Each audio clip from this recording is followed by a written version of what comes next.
Halo kaum berbahan, selamat datang di channel Pemersatu Bangsa.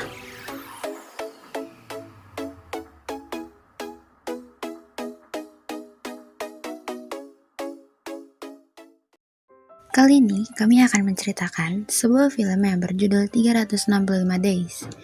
Film ini baru dirilis di Polandia pada tahun ini, dan film ini cukup populer di tahun ini karena alur cerita yang menceritakan seorang wanita yang diberi waktu selama 365 hari oleh seorang pria untuk mencintai bos gangster terbesar di Italia.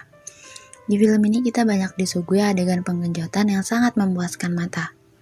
Sebelum masuk ke ceritanya, jangan lupa kalian like, subscribe, dan tekan tombol lonceng agar kalian gak ketinggalan video spoiler-spoiler film panas kita berikutnya.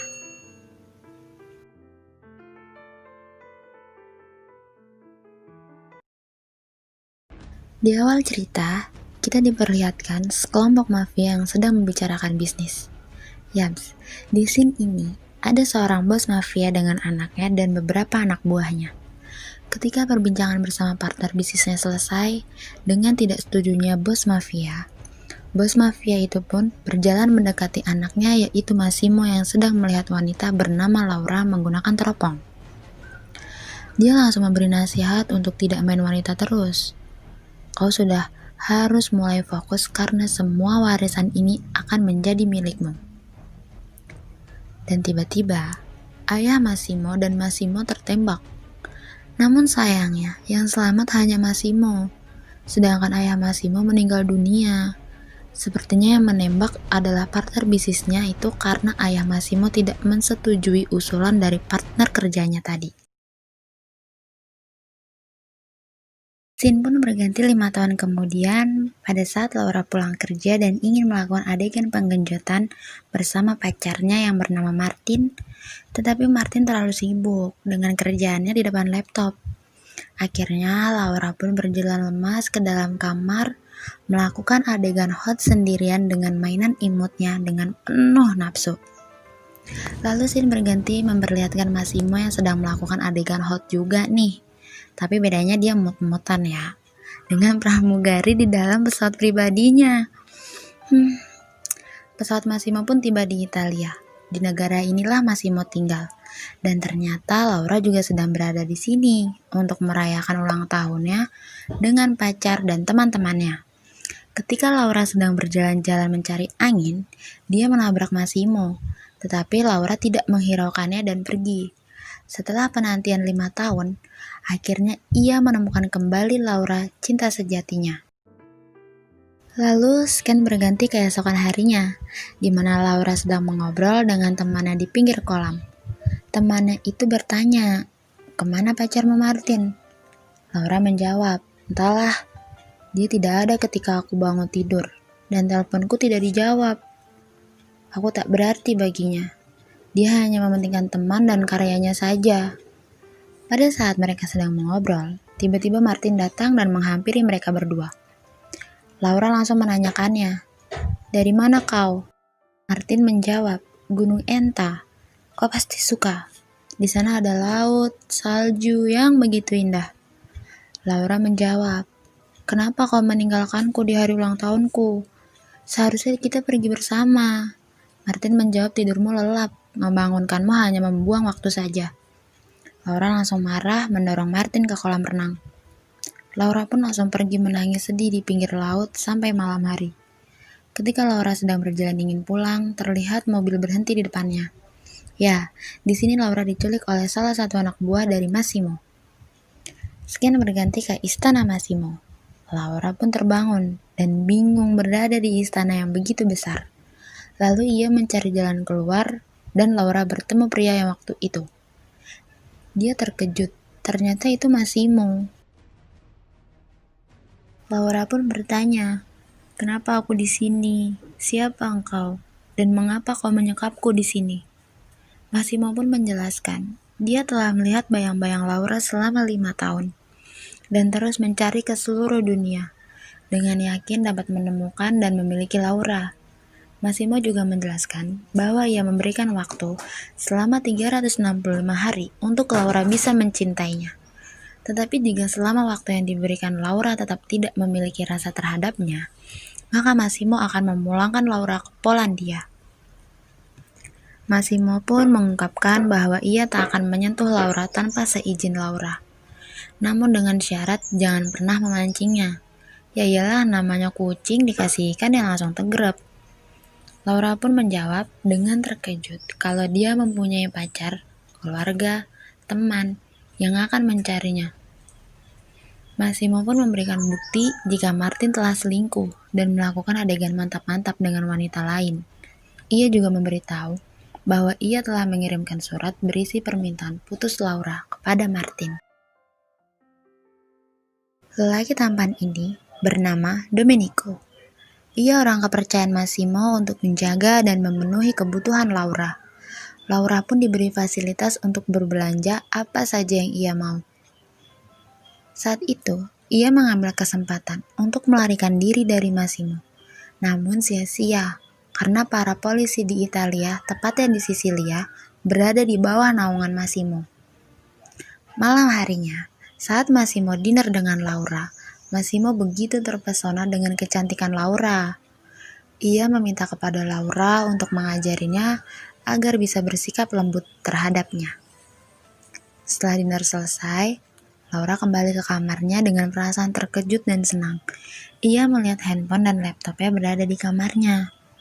Laura langsung memberikan kabar kepada ibunya bahwa dia baik-baik saja dan sedang mendapatkan kontrak kerja di Sisilia selama setahun.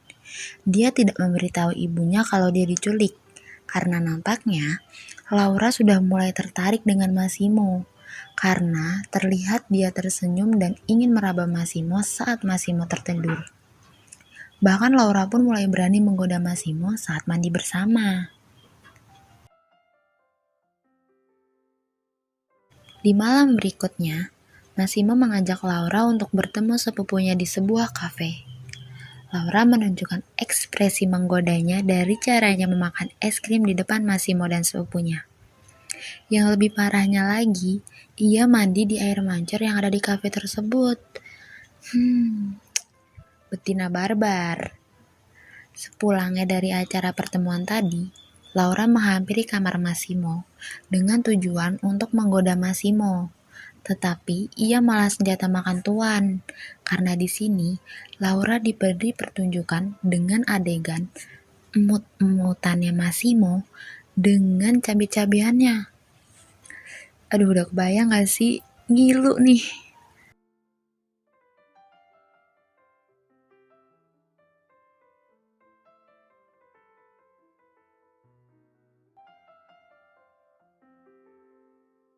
Laura tetap menolak untuk melakukan adegan enjot-enjotan bersama Massimo.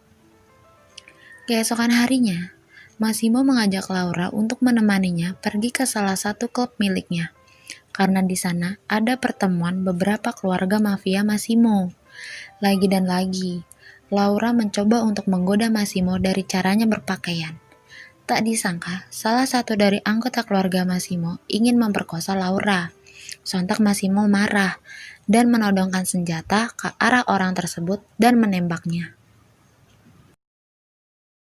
Scene berganti di sebuah kapal di mana Massimo sedang berdebat dengan Mario soal kejadian tadi malam. Mario adalah orang kepercayaan di keluarga Massimo. Mario coba menjelaskan kepada Massimo bahwa kejadian tadi malam dapat merusak kekeluargaannya. Dan Mario mengusulkan untuk mengembalikan Laura ke Polandia. Lebih baik Massimo kembali kepada Anna, yaitu mantan Massimo. Namun Massimo menolak karena ia benar-benar mencintai Laura. Secara tidak sengaja, Laura mendengarkan perdebatan antara Mario dengan Massimo. Ia pun meminta maaf dan menyesali kejadian tadi malam. Namun Massimo marah, yang menyebabkan Laura melompat dari kapal. Dengan sigap, Massimo menolong Laura. Ini semakin memperkuat keyakinan Laura bahwa Massimo benar-benar mencintainya. Ya, Laura baru tersadar akan hal itu. Yaudahlah, di sini mereka mantap-mantap pokoknya. Sampai berjam-jam deh. Sengaja nggak ditampilin, soalnya takut ntar kalian pada tegang. tapi aku kasih dikit aja nih ya. Nih. Setelah itu, Laura diajak ke pesta dansa oleh Massimo. Laura pun diberi pelayanan terbaik oleh para pelayan Massimo agar terlihat cantik dan mempesona saat pesta dansa nanti malam. Ketika mereka sedang berdansa, tiba-tiba mantan Massimo yang bernama Anna datang dan mengatakan ingin membunuh Laura karena Anna masih mencintai Massimo. Massimo pun langsung menenangkan Laura dan berkata bahwa ia akan melindungi Laura. Dengan perasaan tidak nyaman, Laura mengajak Massimo pulang. Sesampainya di rumah, mereka sidap lagi nih di atas wastafel. Udahlah, film ini dijamin rekomen banget untuk para pemula dan amatir.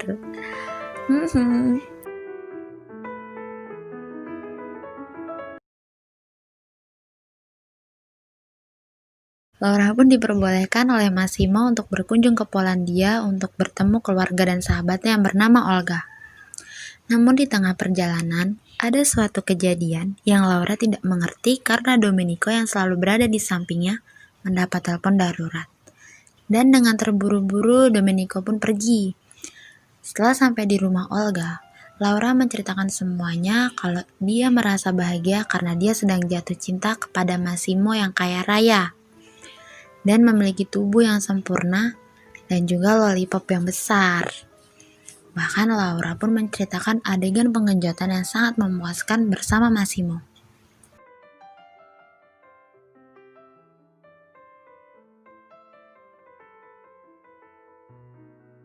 Olga pun senang mendengarnya dan langsung mengajak Laura bersenang-senang pergi ke salon untuk mempercantik Laura dan pergi ke sebuah klub. Tak diduga, ternyata Laura bertemu dengan Martin di klub. Martin pun meminta maaf telah selingkuh dan memohon untuk balikan, tetapi Laura tidak mau dan pergi. Martin tetap mengejarnya hingga bertemu dengan Massimo. Martin pun paham siapa Massimo dan Martin pergi. Apa kalian tahu selanjutnya ketika Laura dan Massimo bertemu? Ya, adegan penggenjotan terjadi kembali dengan puas dan sampai mereka tertidur.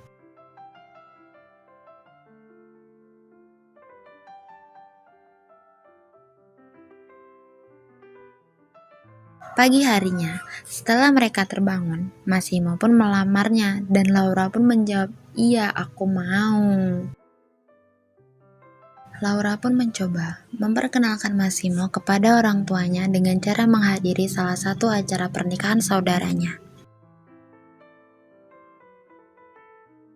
Mereka benar-benar akan menikah. Namun Massimo memberi syarat agar tidak ada satupun orang Polandia, bahkan keluarga Laura yang datang ke acara pernikahan mereka. Ini dikarenakan ucapan Laura kepada Massimo yang ia tidak ingin keluarganya tahu apa pekerjaan Massimo. Namun Laura meminta untuk sahabatnya Olga bisa datang. Massimo mengiyakan permintaan Laura. Esoknya, saat Massimo sedang sarapan pagi bersama Mario, Laura datang menghampiri dan berkata bahwa ada sesuatu yang ingin ia bicarakan nanti saat makan malam. Laura pun menjemput Olga di bandara. Mereka berdua bersama Domenico pergi ke sebuah butik untuk membeli gaun yang akan dipakai Laura di pernikahannya nanti. Saat di perjalanan pulang, Laura mengobrol dengan Olga dan memberitahu bahwa saat ini dirinya sedang hamil.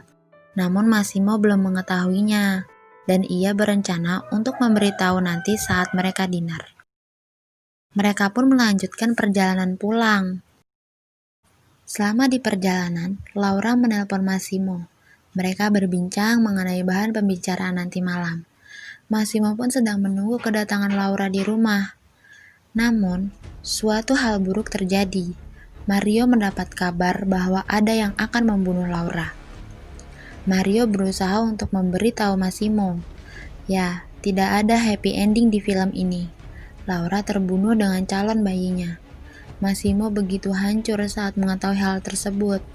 Namun apa daya, semua sudah terjadi. Ia tidak bisa melakukan apapun untuk mengembalikan cinta sejatinya. Masih menjadi pertanyaan, kenapa dan siapa yang membunuh Laura? Karena tidak diperlihatkan aksi pembunuhan tersebut saat mobil yang dikendarai Laura bersama Olga dan Domenico masuk ke dalam sebuah terowongan dan tidak keluar lagi. Kalau menurut kami, yang membunuh Laura adalah salah satu anggota keluarga Massimo yang saat itu Massimo tembak. Dan dia berusaha balas dendam terhadap Laura, atau bisa jadi pelakunya adalah Anna, mantan dari Massimo. Menurut kalian gimana guys? Kalian bisa komen di bawah sesuai pendapat kalian masing-masing. Terima kasih sudah menonton. Love you. Muah.